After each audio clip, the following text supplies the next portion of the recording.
Good evening and welcome to eNews. I'm Shahan Ramkisoon. It's great to have you with us. Our top stories tonight. Bafana Bafana and Libya are in a do-or-die battle to qualify for the Africa Cup of Nations. A 1 billion rand lifeline for students who have historical debt. And the ANC wants the two mayors arrested for murder to be sacked. Well, it's kickoff right now in the much-anticipated AFCON qualifier clash between Bafana Bafana against Libya. 1 point will secure them a spot at Africa's biggest showpiece to be held in Egypt later this year.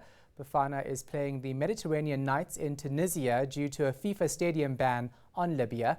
Our sports anchor Kate Nokwe joins us now from Nelson Mandela Square in Sandton. A live screening of the match is currently taking place. Kate, so I imagine lots of excitement and it must be very tense.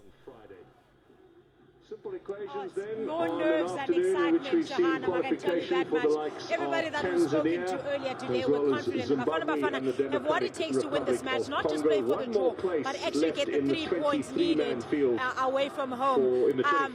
But the fans are as equally optimistic as the analysts have been. The fans are also very optimistic but still very nervous. Itumeleng obviously, who still plays for Bafana Bafana, who's injured now, was one of the players that we spoke to earlier, Shahan, also saying that if South Africa sticks to what they know and know they are capable of, they'll be just fine. But he also admits that at a time like this, he knows very well how nervous those players are who are in Tunisia tonight, Shahan. Now, Coach Stuart Baxter announcing a very defensive team to play Libya. What are experts saying? Is that the right move or not? That's exactly what it means. Well, that was the first question I posed to Itumeleng just an hour ago, Shahan, and he said it may look like it is defensive, but the way his coach understands, the way he understands his coach being Stuart Baxter, is that he likes his defensive players to actually play up front. So it may look defensive to us, but he likes that back three to actually play more up front than they do back. So, no. According to Itumeleng, it's definitely not a defensive play tonight that we'll be looking at. So it just goes to exactly what Stuart Baxter's mindset is that they're going guns blazing up front, if anything else, Shahan. So what's actually needed? I know we don't have to beat them, but a draw is all we need.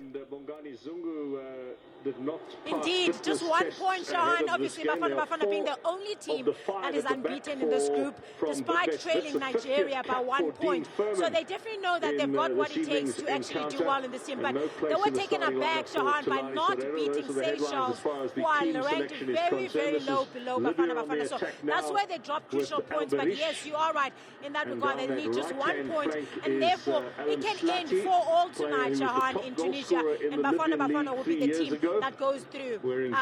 And so definitely something to play for. South Africa is definitely in South Africa's favour tonight. But when you look at that stadium, what you're going to see as you get off there, there's a lot of noise. Libya may not be playing at home, but they're just down the road from home. So for them, this is as home as it can get. So South Africa will need to keep cool heads, calm heads, and just focus on what they're there to do. What's encouraging, Shahan, is the fact that the teams like Sundowns have played in North Africa before on difficult occasions where they are lasered and fans are throwing stuff on the pitch just to unsettle them. So they're very calm and alert about those kind of things that may happen tonight, because those countries sometimes some people say those countries don't play fair. So Stuart Baxter's men will need to actually win the game up here before they do it in their feet. So that's what all the analysts have been saying this week. It just goes now to show just up to the players on the field now to actually just do their job. All right, thanks so much for that. Appreciate it. Kate Nokwe in Sandton. Now, Higher Education Minister Naledi Pandor has allocated close to R1 billion to settle students' historical debt. The extra money is for debt that predates the improved funding support that started in 2018. The National Youth Development Agency says the move is a bold one. The issue of historical debt has always been a problem.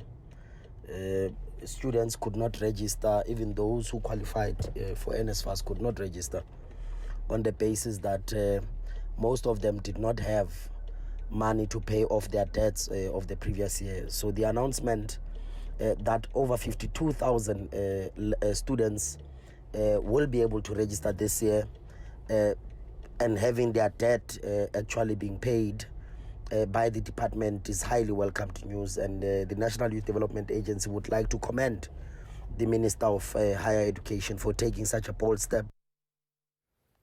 The ANC is calling for the removal of its mayors arrested in connection with political killings. It says these individuals don't deserve to be public representatives. 2 mayors from KwaZulu-Natal have been arrested in the past 2 weeks. Govan Whittles has the details. The ANC is trying to restore public confidence in its election lists. It's welcomed the arrest of Newcastle Mayor Ntutuko Mhlaba and his Harry Gwala district counterpart Mluleki Ndobe. The governing party has made a call to its KwaZulu-Natal structures to act swiftly. Our message is very clear to our provincial structure in KwaZulu-Natal, is that we cannot have serving mayors who are in custody, because the community needs services on a daily basis. So the leadership there will have to take the right decisions, which will be in the interest of the residents of communities where these comrades are mayors. The ANC's Governance and Legislation Committee says tainted politicians don't deserve to represent the party. It affords us an opportunity with the information at our disposal to take the appropriate actions. For we've said it in the onset that such behavior is not akin to members of the ANC, and to that extent those who are affected are to be subjected in the processes of the ANC. They really don't deserve being public representatives of the ANC. The party has also flatly denied that its Secretary General, Ace Magashule, manipulated the list, saying only the NEC could give its final approval on them. Govan Whittles, Johannesburg. EFF leader Julius Malema says the best way to honor former ANC Youth League Secretary General Sindiso Magatra is to remove the ANC from power. Malema was launching the EFF's KwaZulu-Natal election manifesto in Durban. They are finishing each other. The ANC has become a dog, is eating its own children. They've killed my friend here, Sindiso Magatra, because he was fighting corruption. He was exposing the ugly head of corruption in Mzimkulu. They shot and killed him. They must know that we will never rest until those who killed Sindiso and all the innocent souls are in prison. The only way to honor Magatra and all those who are killed by ANC mayors is to remove the ANC from power on the 8th of May. We must say we are removing corruption from government. Still to come on eNews, it's been a year since government promised to restore power for a Germiston community, but that hasn't happened. More when we return.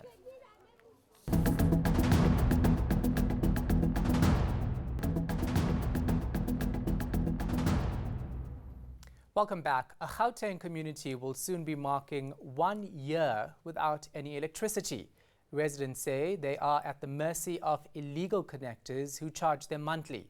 Ekurhuleni officials say they're hoping to resolve the matter soon, but residents believe government simply doesn't care about them. Zikona Chona filed this report. The Nyogas cut our wires because they are the bosses here in Digato. If you want gas, we must talk to them. They will give us gas, they will tell us how much must we pay.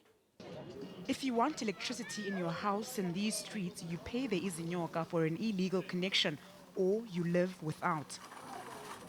Dugatole has been without power since last April. Electricity lines stand vandalized, transformers have exploded. We went back to the area on Friday and found little has changed. The only difference now are these holes dug presumably for new power lines. Soos jy sien, hulle is nou besig om die krag reg te maak, maar is van laas jaar af wat hulle nou besig is om die krag reg te maak, maar nog steeds niks nie. Ek weet nie hoe lank moet ons nog wag vir die krag om aan te gaan nie. Marty Jeffries lives here and takes care of 2 people living with disabilities, her husband and her daughter. It affected me very badly, because especially with Janine, who is disabled, Sometimes I have to wake up and give her some pills or medicine. And you have to look for matches which is very dangerous. You have to light a candle, which is not safe. The family survives on social grants, and the cost of keeping the lights on is taking a huge toll. The gas alone is 500 rand every month. You know, they treat us bad because you don't feel like even going to them for help. Jeffrey says government doesn't seem to care about their struggle. Last year, the Ekurhuleni municipality said there were plans to restore power in the area. The mayor's representative for human settlements visited the area with us on Friday. Our contractors are on site. They are given work to finish by end of this financial year. Before even June, as you can see, that poles are up and they are being put up. Before the month of June, we can assure the community that they will have electricity. We returned to Dugatole again on Saturday, and it seems the pressure is now on.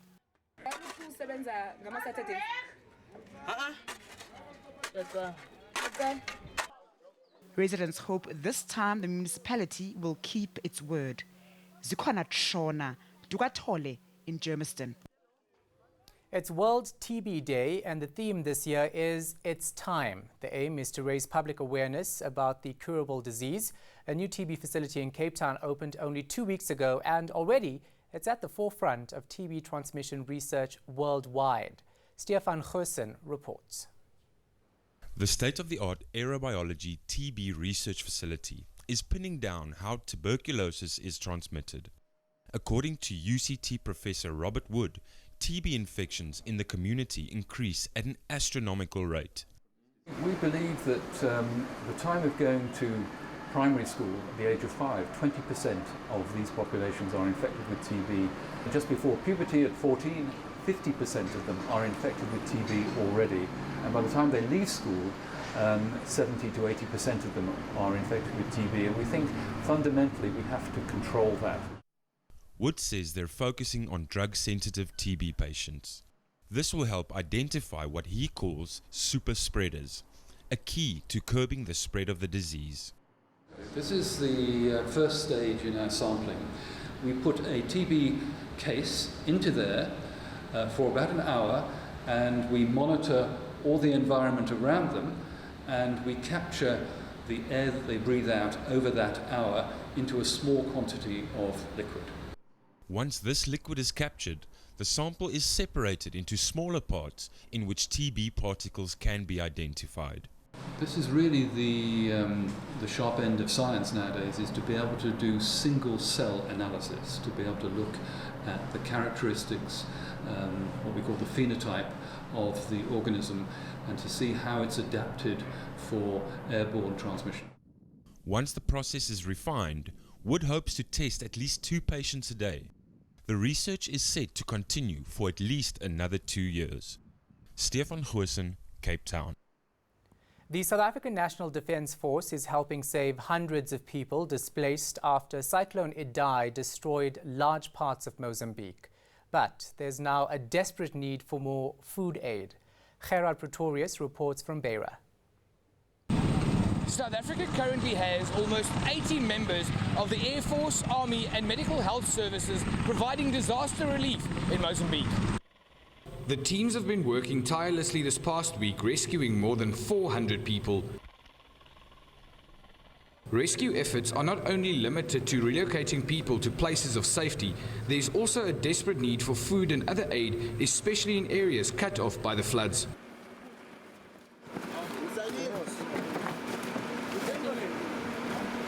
The scale of this disaster is unimaginable. When you're involved in whatever tasks, do it professionally, do it safely, and ensure that the surrounding around you is well scanned to ensure that we are able to rescue as many people as we can. Chris Moelman is one of the many people rescued from the clutches of Cyclone Idai. The South African was trying to save people from the flooding on his quad bike when he fell off. A member of Rescue South Africa and a team of the Air Force worked together to pull him out of his house.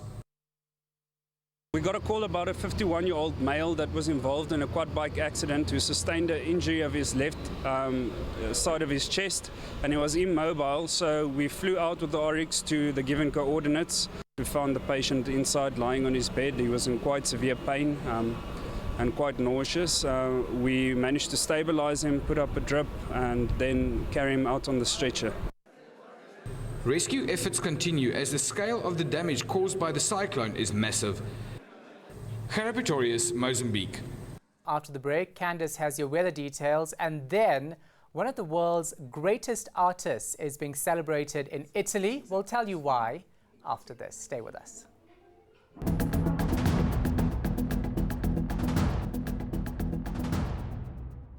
Welcome to the Weather Centre on Sunday night. It's fog season at the moment, and we're expecting a band of fog to move in along the west coast and remain in the forecast through to Monday morning. You'll see a cold front sweeping over the southern part of the country. That cools things off over the western and southern parts. It brings in lots of cloud over the southern part of South Africa, and it brings in rainfall mainly to the western and eastern Cape, with showers and thundershowers spreading through to KwaZulu-Natal and Mpumalanga later on in the day. Things remain dry in the Northern Cape, though, with the sunny forecast for Uppington at 35. Cooler temperatures are forecast over the western part of the province, 8 and 25 for Sutherland. Cooler weather is expected into the Western Cape, especially over the southern parts due to that cold front, with a cloudy day and the possibility of rainfall. Partly cloudy and milder for Cape Town at 23 degrees. You'll see the cooling reaching the Eastern Cape with most highs in the low 20s. Cloudy along the coast with up to a 60% chance of rainfall. A slightly cooler day is forecast for KwaZulu-Natal, but temperatures still stay hot here. 31 degrees for Ladysmith and Ulundi, with a combination of showers and thundershowers. Thundershowers also extend through to Mpumalanga, Bombela topping 34.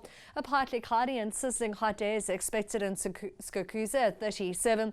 You'll see that hot weather through to Limpopo, with thundershowers expected to form along the escarpment. Zanin topping 35, mostly clear from Polokwane at 30 degrees. Dry and hot as we head towards northwest, Mahikeng topping 34. Partly cloudy and dry for Bloemfontein at 30, with a few thundershowers expected over the eastern part of the Free State. Gauteng should remain dry at the start of the work week, but there's a very slight chance of thundershowers here. A maximum temperature of around 30 is forecast for most weather stations. Pretoria, though, warming up to 32 degrees. On Tuesday, George can expect a bit of drizzle, with rain remaining in the forecast along the east coast. Thundershowers return to Gauteng, and on Wednesday you'll see cooling over the northeastern part of South Africa, with a warm day along South Africa's coastline. That's all from the Weather Centre. Have a great week. Well, here's one for art lovers. This year marks 500 years since one of the world's greatest artists passed away. Leonardo da Vinci was also an engineer and a mathematician, but above all, a curious soul. Various events took place across Italy to celebrate his work and his life. Leonardo was born in 1452 near the town of Vinci. Though he spent most of his life in Italy, he died in France. That's where many of his paintings can now be found, including one of the most recognizable masterpieces, the Mona Lisa. There are events in cities across Italy to celebrate the artist's work, including an exhibition at the museum Leonardo da Vinci Experience in Rome. He had dreams. He saw birds flying, and he created flying machines. His dream was to walk on water, so he created many machines to do it, and also to go under deep in water. Then to move without muscles, with a different kind of energy. Different machines and parts of machines that we use in everyday life, and we didn't know that Leonardo da Vinci invented them 500 years ago. The museum also combines music with art to give visitors a special experience.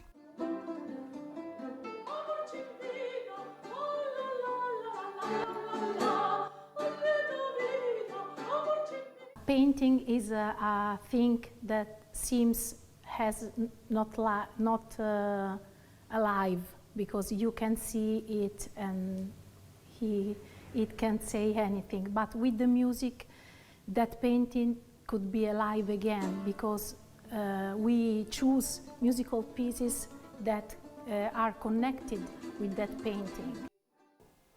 Quincentennial events to remember the Italian master will culminate on the 2nd of May, the day Leonardo died. Here's a reminder of our top stories before we go. Bafana Bafana and Libya are in a do-or-die battle to qualify for the Africa Cup of Nations. A 1 billion rand lifeline for students who have historical debt. And the ANC wants the 2 mayors arrested for murder to be sacked. From me, Shahan Ramkisoon, and the rest of the team, take care and thanks for watching.